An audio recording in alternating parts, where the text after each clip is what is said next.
Hillary Clinton's former campaign manager firing away John Podesta, suggesting that some in the FBI were out to sink Hillary Clinton. Here's the quote now, as part of it.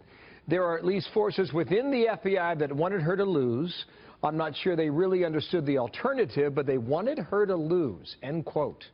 Stephen Hayes, editor-in-chief, Weekly Standard, Fox News contributor. Steve, good morning to you. Morning, Bill. This was, what, a podcast interview, right?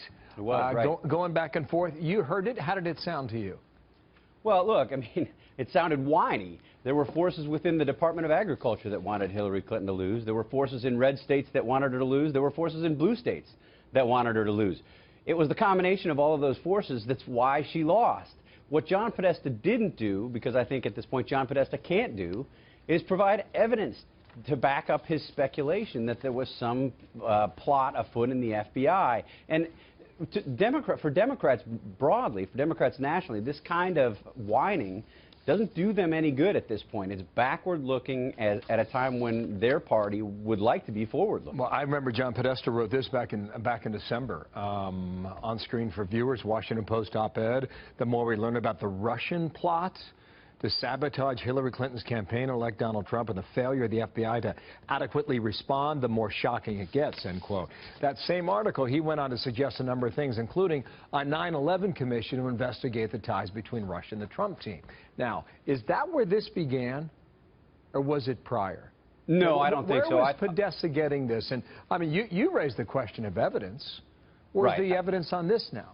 Yeah, I think that's a fair question. Look, I agree that there should be a deeper investigation into Trump's ties with Russia, into the leaks that have exposed some of this stuff, the leaks that have led to more speculation, I would say irresponsible speculation about Trump's ties to Russia. The problem with our national debate on this and on so many other things right now is a lack of evidence. It's a lack of facts. We are having a fact-free debate in so many different ways. And what John Podesta is doing there, I think, is contributing to that debate, exacerbating the problem. I would be fine with a 9/11 style commission, or a commission appointed by President Trump, or a commission, a select committee impaneled by Congress, by the leadership in Congress, to look broadly at these questions. But what John Podesta is doing is precisely the opposite of fact-finding. But you're going to get what you want, see, because the Senate's doing that right now, right? I mean, they told the White House to freeze the emails and they'll figure out where it goes from here.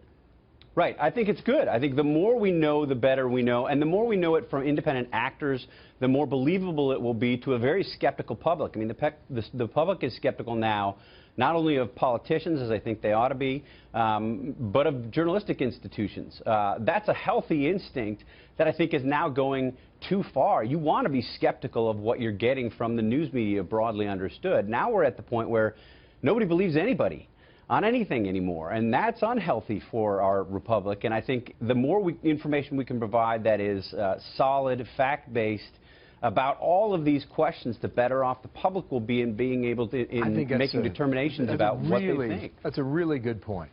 You know, when you look at this category of fake news, you know, how do you define it? Right. I mean, at one point you would say fake news that maybe you got the date wrong, or the month wrong, or you spelled a name wrong. But now the category is so broad, Steve, it's hard to define. Well, it's becoming anything I disagree with. And unfortunately, we're getting to the point where we have people choosing their news, basically drawing their opinions based on affirmation, not information. They're looking for things that just tell them what they want to hear, instead of looking for facts, instead of looking for data, instead of looking for evidence. And our broader problem, I would argue, not to get on a soapbox too much, but I guess I'm already there, our broader problem is that we're losing a common understanding of what those facts are, of what that evidence is. And we need to restore that. And whatever we can do to restore that, I think, is good for the country.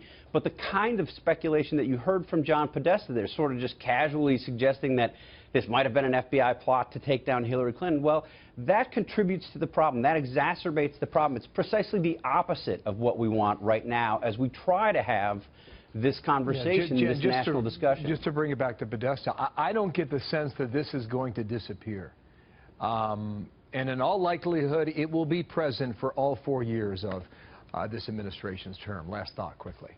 I think you're right. It's to the Democrats. They think it's to their advantage to continue to do this. This is another reason that it would be good to have answers from an independent source or a trusted source on all of these questions. Just to be clear, there are at least forces within the FBI those were his words, Podesta there. Stephen, good to have you on today. Thanks, Bill. Stephen Hayes there in Washington. Thank you.